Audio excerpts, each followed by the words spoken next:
Ito yung pagpupush ng brake caliper pabalik para maging flush siya at ma-install niyo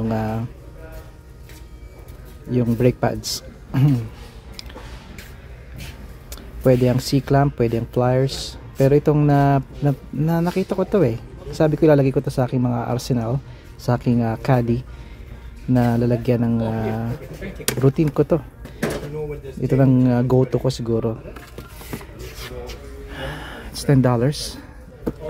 Hindi mura, hindi rin mahal. Again, made in China. What do you expect, diba? Pero kukuha ko nito, ang lagi kong ginagawa, kumukuha ko sa pinakang ilalim. Siyempre, check nyo pa rin.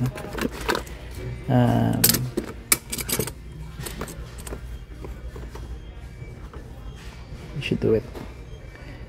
Makikita nyo itong gagawin ko sa mga susunod kong mga videos. At ang isa pa, itong pinakamalaki, sandali.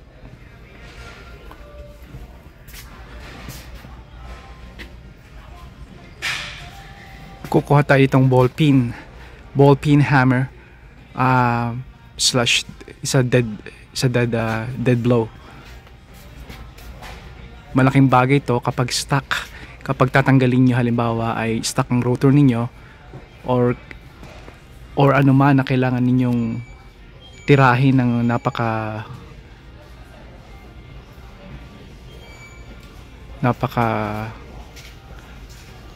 napakalakas, concentrated ang tira ninyo.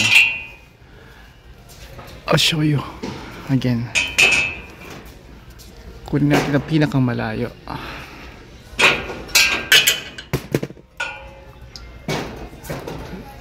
So this is $32.98, $100. Ito siya. Dito tayo.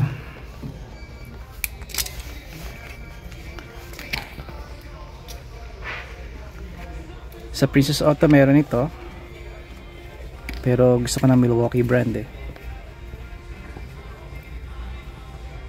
Hindi ko na mabasa to. Dead blow ball pin hammer. Kapag hinit yung isang bagay tulad ng stuck na rotor, yung pwersa niya concentrated kung saan yung tinamaan, kaya more impact.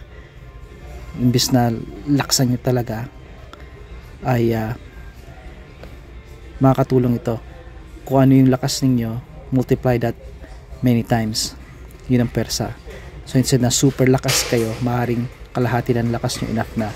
At kung super lakas ang inyong paghampas, multiply na many times. Kaya maganda to. Meron tong sand.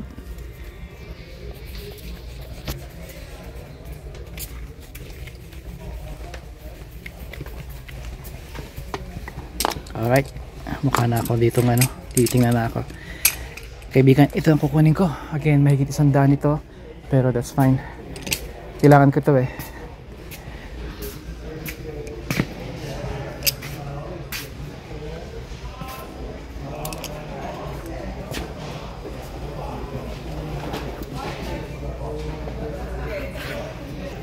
Alright kaibigan, hanggang sa muli, padayon. Magkakaroon din tayo nito. Sa ngayon, ang total na damage ay $122. $122 kasama na yung mga taxes nito. Alright kaibigan,